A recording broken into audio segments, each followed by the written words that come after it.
the mercies of God, to present your bodies a living and holy sacrifice acceptable to God, which is your spiritual service of worship. And do not be conformed to this world, but be transformed by the renewing of your mind, so that you may prove what the will of God is, that which is good and acceptable and perfect.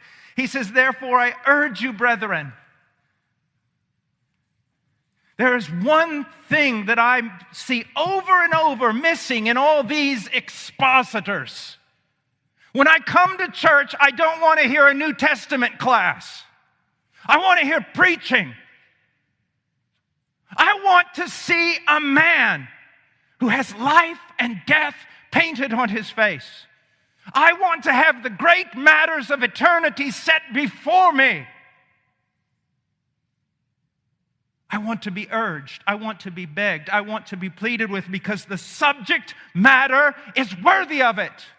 And this was the Apostle Paul. He doesn't just lay truth before people and then walk off the platform patting himself on the back because he did a good job expositing a text. No! There should be no contentment in the preacher unless God is glorified and men and women are moved. Paul says, I urge you, I beseech you, I beg you, brethren. Here is a man who, whether in body or not in body, saw glory, saw paradise. He knows what's at stake. A vision of Christ. He knows the worth of him. And he comes back to us who have clouded eyes and dull ears and passive hearts, and he says, stop it. Stop looking at all the things in this world. Stop being so troubled with so many things. I urge you to do something. What is that something? He says to present your bodies a living and holy sacrifice. To present. It's an aorist tense here. It's the idea of, it's not this every Sunday make a new pledge. It's the prophetic call of how long will you limp between two opinions? If Christ is Lord,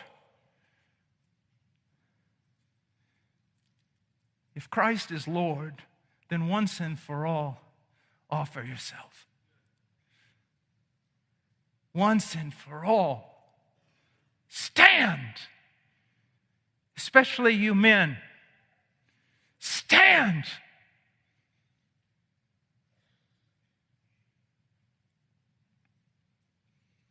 I urge you, he says, to present your bodies. Why does he say bodies here? I think it's the wisdom of God. It becomes so tiring after a while to hear everyone talk about their heart. But you need to understand something. You can talk all day about the inward workings of your heart, but unless it manifests itself outwardly in your body, in what you do, it's meaningless. It's meaningless. What do you do?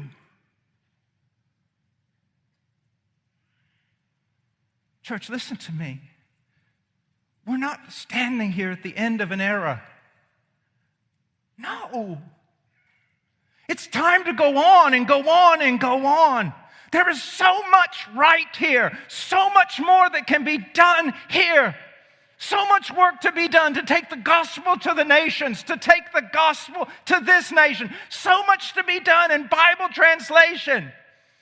There are so many things that can be done, and that's the pain of it. And you say, yes, we have great men and women to do it, but those great men and women cannot do it without everyone that I'm looking at right now. And everyone hearing my voice. Everyone has a place, a work, a task to either go down in the well or to hold the rope for those who go down. To serve Christ. To serve Christ. He goes, present your bodies as a living and holy sacrifice. When I was a brand new convert, one of my dear friends was talking to Leonard Ravenhill, the old English revivalist, and said, Brother Paul's really been struggling with some things. I was a brand new believer, just a year or two old. Leonard Ravenhill sent me a tract, and the tract said, others can, you cannot.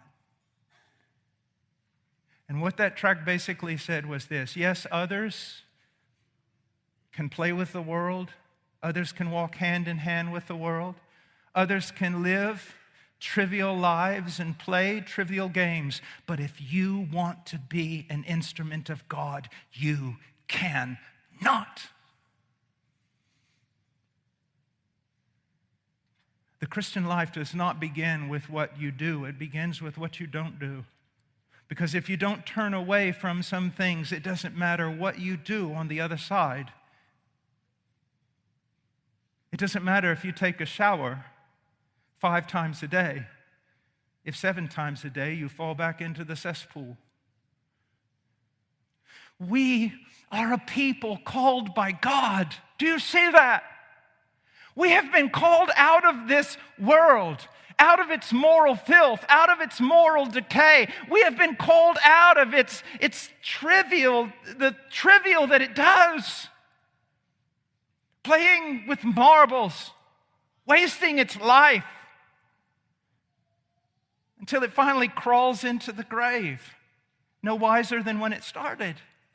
You've been called out to serve Him. You've been called out for eternity. You've been called out. So come out. The things in your life that are soiling you, the things in your life that are holding you back, the sins that are besetting you, let them go. You say, well, I'm in a holy church. It doesn't matter if you're in a holy church, if you're not a holy person. You say, I'm in a church that is really, really given to the Great Commission. It doesn't matter if you're not given to the Great Commission. You don't fight this war by proxy. You are so special. You have a place.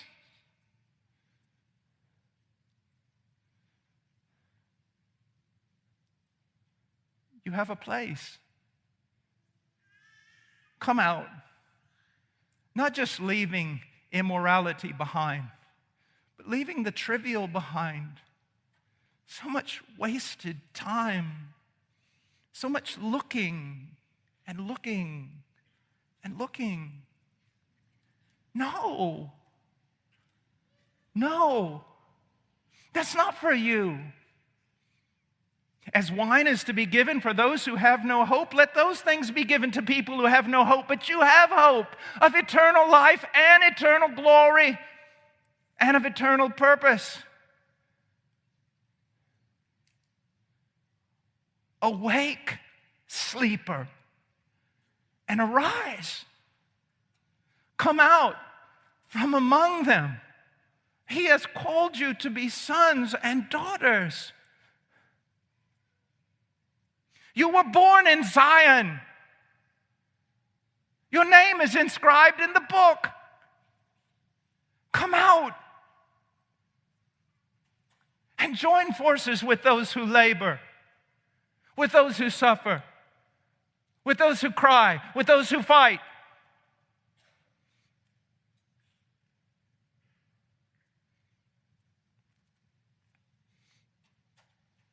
Present your bodies a living and holy sacrifice acceptable to God. Acceptable to God. What do we care about whether or not we're acceptable to this world, this dark, twisted, stinking, filthy world? That now the West, turned over to apparent reprobation and apart from a revival, will run headlong into hell. What do we care? Let the dead speak to the dead. Your only concern is to be acceptable to God and do what is pleasing in His sight. That's your only concern. And again, I'm not talking to a group of people. I'm talking to you and you and you and you.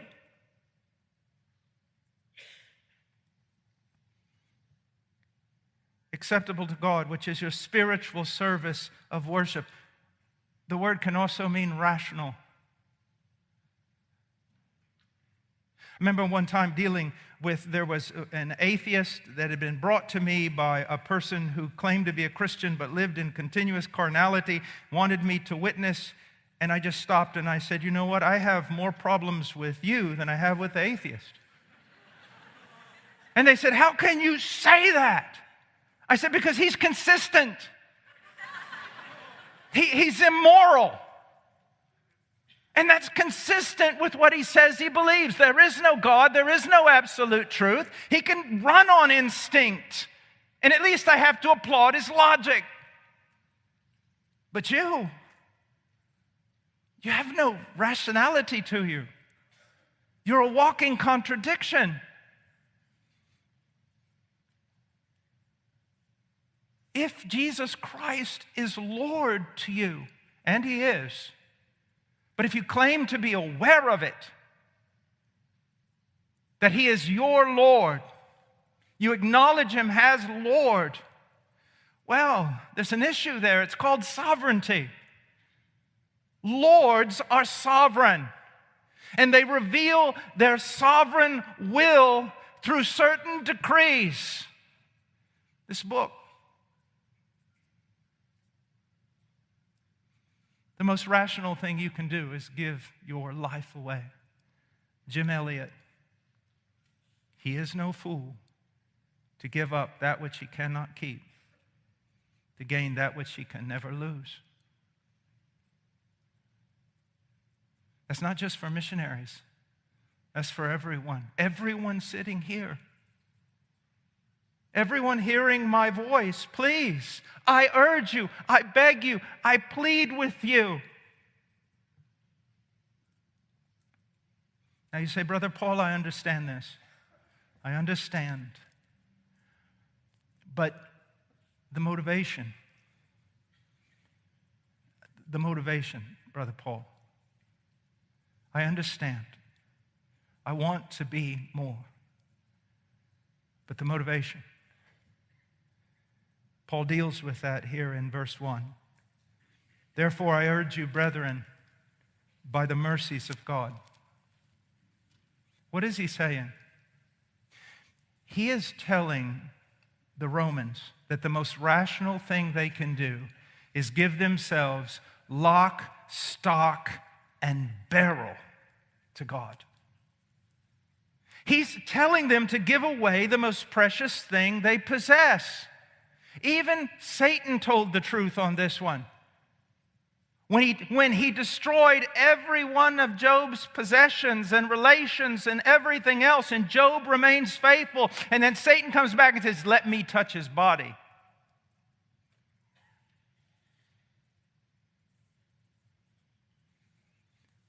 Here Paul is urging, begging, pleading, entreating you to give your body, your mind, your heart, your soul, your future, everything. Now, what could be the motivation that would cause us to do that? Why would anyone do that? The mercies of God. What are the mercies of God? First of all, notice he says mercies. I think there's a little bit of Paul being a Jew in this, because he went with the plural. And when you do, it's an idea of abundance, multifaceted. It's big. So he says, I'm telling you to do this most difficult thing, and the motivation I give you is the mercy of God. But what are those mercies, Paul? That's why the The word therefore is so important because it connects chapter 12 with the first 11 chapters. And what did he do in the first 11 chapters? He explained to the Romans and to us everything God has done for us in Christ. Everything God, he says, I have intricately gone through this theology with you of what God has done for you in his Son. Do you think he did that just so you could be smart or make a good grade? No, he did that not only to save you, but to motivate you.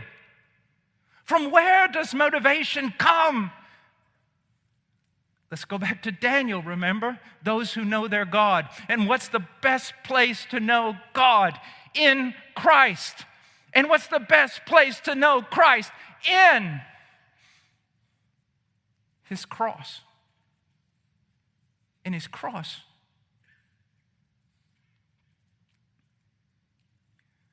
When I became a Christian, I was well aware of my inabilities. That I would never become this theologian who understood all these things. So I thought, I will do one thing. Even though I cannot give a lecture on eschatology and I can't give a lecture on certain things and I'm not very good at apologetics, I will do one thing. I will study the cross. I will devote my life to one thing, knowing what it means that Jesus Christ died for me. And that knowledge is enough to take the weakest man and make him strong. The most pliant man and make him defiant. To make him run when he can't walk. To make him lift when he is weary. To go on and on and on. There is enough motivation. Persistirá en su ira para siempre porque se complace en la misericordia. Volverá a compadecerse de nosotros. Hollará nuestras iniquidades, sí, arrojarás a las profundidades del mar todos nuestros pecados. Versículo 19 se encuentra en muchos himnos, cánticos que se cantan por todo el mundo. Y es correcto cantar estas palabras con alegría, pero yo creo que se demanda más que alegría, solemnidad. Y los que solamente pueden cantar estas palabras con alegría no entienden el texto. Cuando uno lee este texto piensa, ay, qué lindo, Dios no ha pisoteado nuestras iniquidades, así, ¡pum! O que Dios no, Él ha agarrado nuestro pecado como una bola y lo ha tirado al mar. ¡Qué lindo! Vamos a cantar con alegría. Hermano, no entiendes el texto. No entiendes el texto.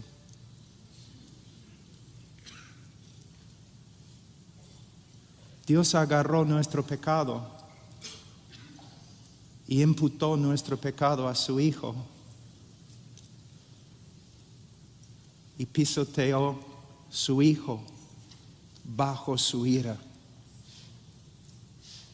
Dios tomó nuestro pecado como una bola, los imputó su Hijo, agarró a su Hijo y lo tiró al mar de su ira. Si tu labio no está temblando cuando cantas este texto, tú no entiendes este texto. Jonás era culpable y se tiró al mar para salvar al bote y los inocentes que estaban dentro. Cristo, el inocente, se tiró al mar de la ira de Dios para salvar la nave de Sión y los culpables que están dentro.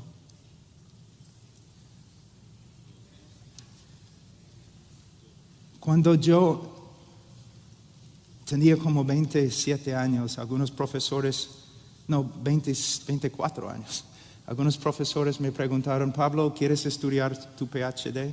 Sí. ¿Qué quieres estudiar? ¿El Evangelio? No, ya hemos estudiado esto. Entonces no voy a estudiar mi PhD, porque quiero dedicar mi vida a estudiar una sola cosa. No soy un hombre inteligente, vengo del campo, de una hacienda pequeña.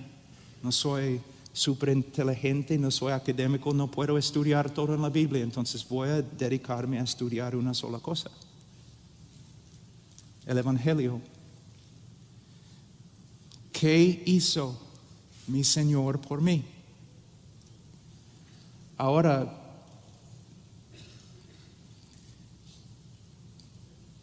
décadas han pasado.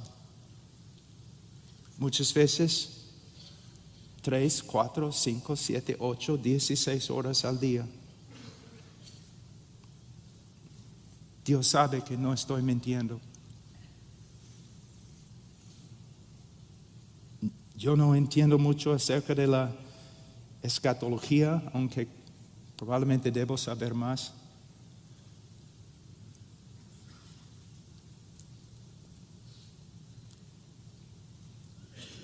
Pero el Evangelio, estudio el Evangelio, y después de más que 30 años estudiando el Evangelio, ni he subido los cerros más pequeños. Algunos pastores piensan: ya entiendo el Evangelio. No entiendes el Evangelio. Mira, vamos a estar en el cielo una eternidad, y después de miles de eternidades todavía no vas a comprender todo lo que se encuentra en la obra de Cristo o la persona de Cristo.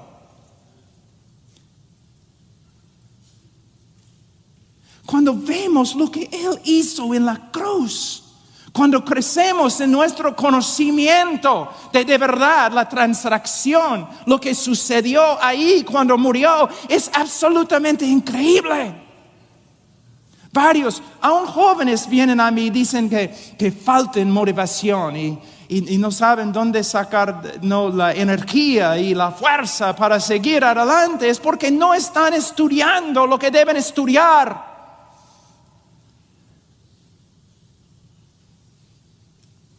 La cruz y todo lo que sucedió ahí.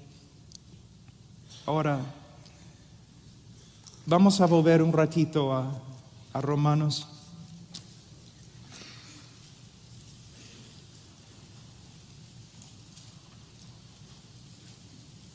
Hay dos palabras que vamos a ver brevemente.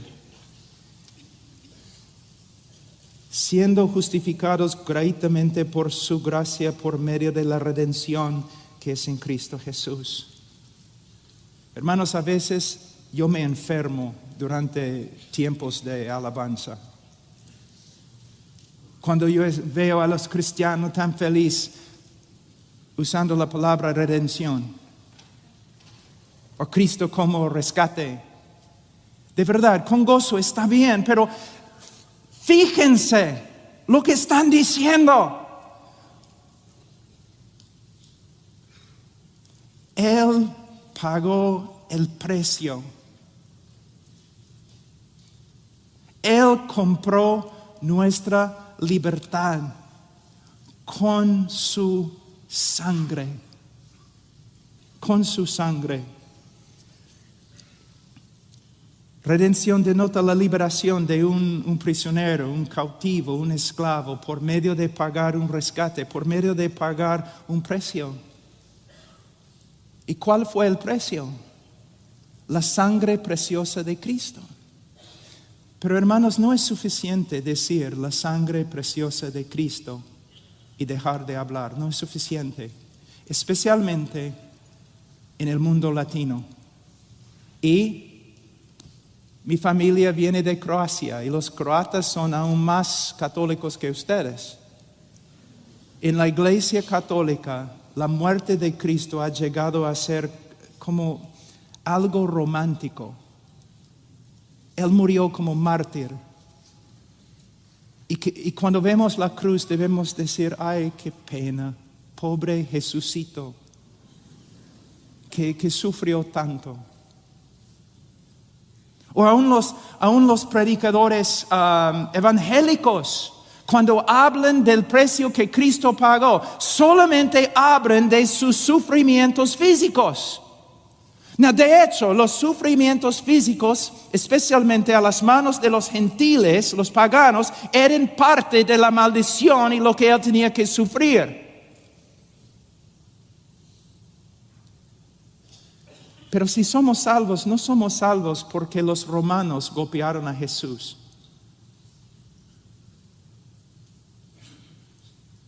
No somos salvos simplemente porque sufrió físicamente. Ustedes recuerdan cuando Jesús estuvo en Getsemaní, que dijo que esta copa, Señor, no esta copa, no. En este momento, porque Jesús era Dios, pero a la vez era hombre y creció en conocimiento. En este momento, Jesús le fue revelado exactamente, perfectamente, lo que iba a tener que sufrir para nuestra redención. Y le chocó como una camioneta. ¡Pum! No. Sí. No mi voluntad, la tuya. Angustiado, orando, sudando. Y muchos predicadores evangélicos dicen, mira, él sabía los sufrimientos, los clavos, la cruz, los golpes, lo que los romanos iban a hacer a él. Y por eso está allí en Getsemaní, temblando. No.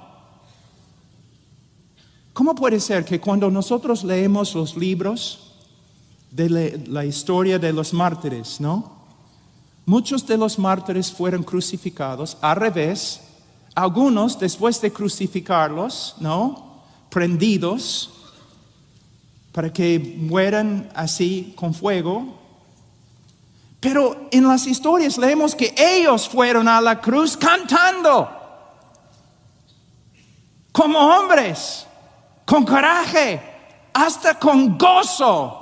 Pero el capitán de su salvación está ahí en un huerto, con angustia, diciendo no. Hermanos, es cierto, los sufrimientos físicos de Cristo eran indecibles. Yo no creo que ningún hombre haya sufrido como él sufrió físicamente. La vergüenza, más que lo que puedes imaginarte. Pero la pena de la cruz, la clave es en la cruz. Dios el Padre imputó el pecado del pueblo de Dios a él. Y todo el odio divino, toda la furia justa, todo el aborrecimiento de un Dios santo contra la maldad cayó sobre el Hijo. Hace como 4 años yo pasé varios meses estudiando solamente las 3 horas de oscuridad. Yo no creo que eran 3 horas de un cielo nublado. Yo creo que era como Egipto, Egipto. Porque Cristo tenía que ser encarcelado, encerrado en como una cárcel a solas, en la absoluta oscuridad, mientras ola tras ola tras ola de la ira de Dios caía sobre él, hasta que el precio fuera pagado. Y él gritó: consumada es. Dios nos condenó y Dios, ayúdame con la palabra, Dios nos condenó y Dios absorbió la condenación en sí mismo. Dios derramó su castigo sobre nosotros y Dios, en la persona de Jesucristo, absorbió el castigo y la condenación.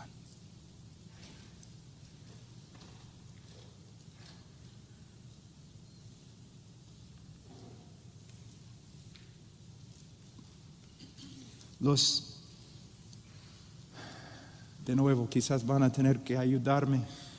Los chinos tienen un dicho que un hombre no ha perdido su vida, que pasa cada hora de su vida solamente contemplando la belleza de una flor. Yo les digo, un cristiano